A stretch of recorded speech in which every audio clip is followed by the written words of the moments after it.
when Clint Eastwood walked into one of the city's most exclusive restaurants, wearing nothing but a plain gray polo and some worn-in slacks. Not a single person recognized him. Not the servers, not the hostess, not even the manager. That's when one arrogant waiter made the biggest mistake of his career. He tried to move Eastwood from the main dining area, thinking he was just some lost old man sipping coffee. What he didn't know was that Clint didn't just have a reservation. He owned the building. And what happened next? It didn't just silence the restaurant. It became a modern legend. Drop a comment if you've ever seen someone completely underestimated, then prove everyone wrong. If you've ever seen someone flip the script just by being themselves. Like the video if you think class, dignity, and respect still matter. And don't forget to subscribe, because this one's gonna stick with you. A busy downtown street, somewhere just after lunch. Friday afternoon. Sun glowing off the mirrored buildings. Palm trees casting long shadows across the streets. You could hear the hum of ambition in the air. Podcasters recording in cafes. Entrepreneurs shouting into phones. And influencers adjusting angles on their iced lattes for the perfect story post. Just a few blocks off the main strip, nestled between a boutique shop and one of those art spaces that sells things nobody really understands, there was a restaurant folks talked about like it was sacred. The Glass House. Clean white walls, barely any music, wait times you could measure in months. Even the bread looked like it had a publicist. You didn't come here because you were hungry. You came here because you wanted to be seen. The staff moved around like stagehands in a theater. Black aprons, quiet steps, fake smiles that never reached their eyes. At table 9, by the tall pane of window overlooking a quiet little alley where people took selfies like they were in a European film, sat an old man. Alone. No phone out. No laptop. Just a mug of black coffee in front of him. He wore a gray polo shirt. Simple slacks. Leather boots that had seen some years. Jake, one of the newer servers, mid-20s, sharp hair, sharper mouth, took one look at him and smirked. Guy looks like he wandered in from a hardware store. He muttered to another server. Bet he thinks this is still a diner. The other laughed. They kept polishing their glassware like they hadn't just judged someone they didn't know. Miguel, the youngest in the room, had been quietly setting up water glasses. He didn't laugh. In fact, he froze. He knew that face. Clint Eastwood. From the old movies his dad used to make him sit through on Sundays.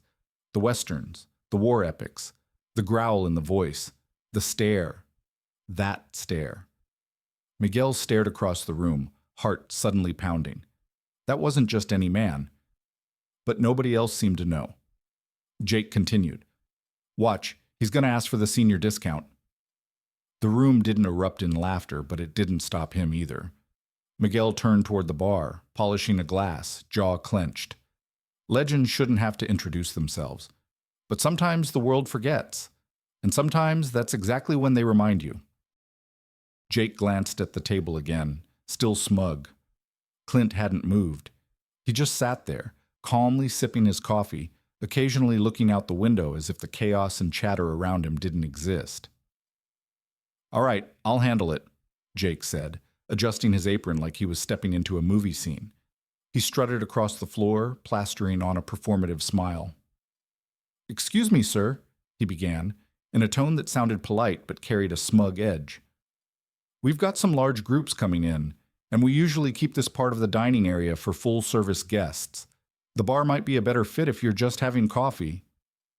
Clint looked up. Calm. Quiet. Eyes steady. I'm comfortable here, he said. Jake hesitated. He hadn't expected pushback. He tried again. Totally understand, Jake said, laughing a little, as if the man just didn't get it. It's just, we do have a certain dress code for our main dining space. And, well, you know. That's when Miguel dropped a spoon, loud enough to make Jake flinch. From across the room, Thomas the manager was already moving. Fast. Jake, he snapped under his breath as he stepped between him and the guest. Step aside, now. Jake blinked, confused. What's the problem? Thomas turned to Clint and spoke with measured calm. Mr. Eastwood, please excuse the confusion. Jake's eyes widened, mouth dropped open.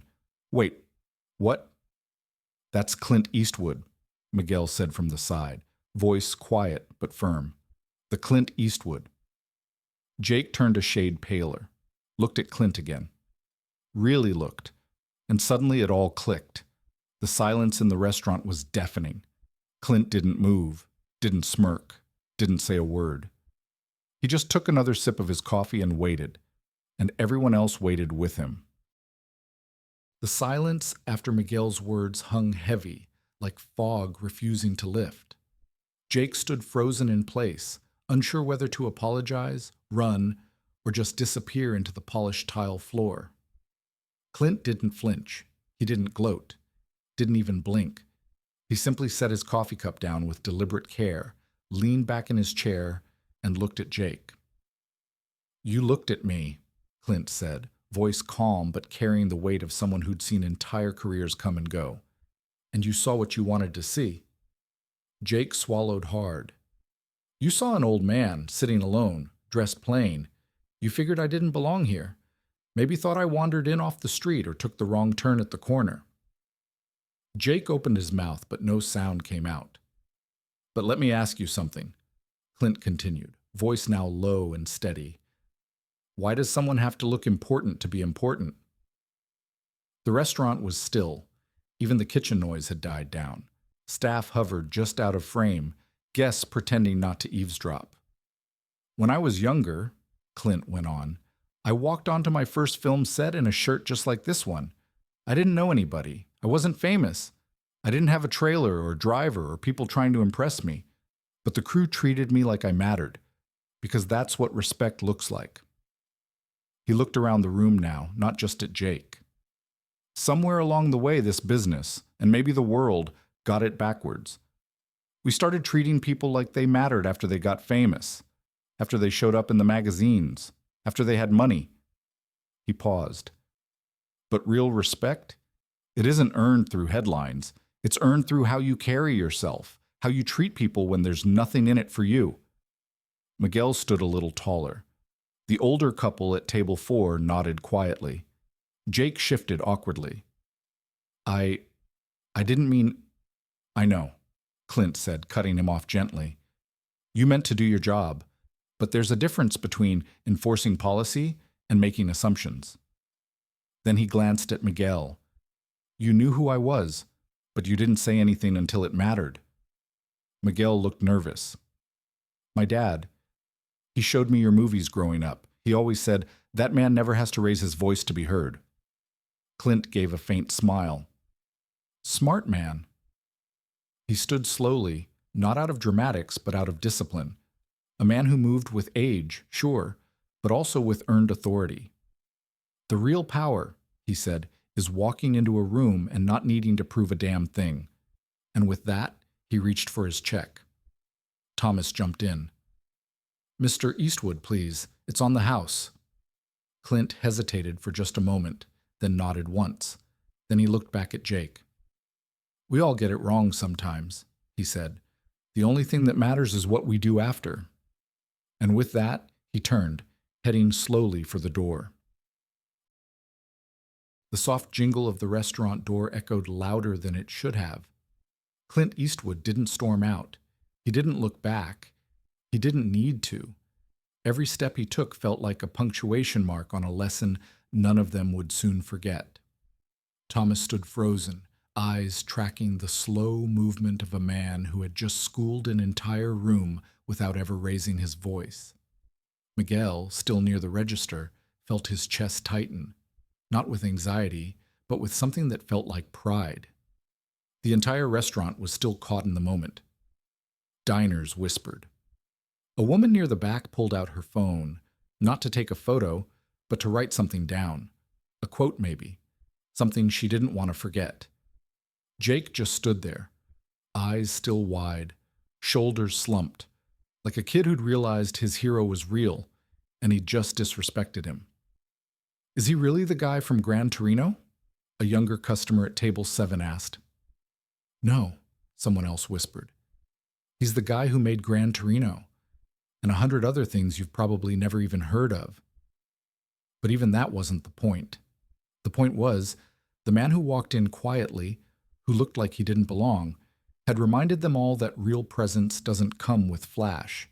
It comes with depth. Miguel finally turned to Jake. "You know, you were right," he said quietly. "He didn't belong here. Not because he wasn't good enough. Because we weren't." Jake nodded slowly. "Yeah, I see that now." Outside, Clint reached the edge of the sidewalk. He looked up at the sky, clear, calm, the kind of day that didn't need to announce itself, just like him. He took one last sip from the to-go cup Miguel had handed him on the way out. No interviews, no speeches, no need to go viral, just a walk into the sun. And that was it. No dramatic music, no flashing lights, just a moment of clarity served over a cup of coffee. It wasn't just a story about Clint Eastwood, it was a reminder that we all carry assumptions, that respect doesn't wear a name tag, that sometimes the person you overlook might be the very one who shaped the world you live in. So the next time you see someone who doesn't fit the setting, don't be so quick to judge, because the quietest one in the room might just be the one who built it. Drop a comment and tell us, what does real respect look like to you? If this story made you stop and think, give it a like. And if you believe we need more stories like this about dignity, presence, and timeless values, subscribe. We'll see you in the next one.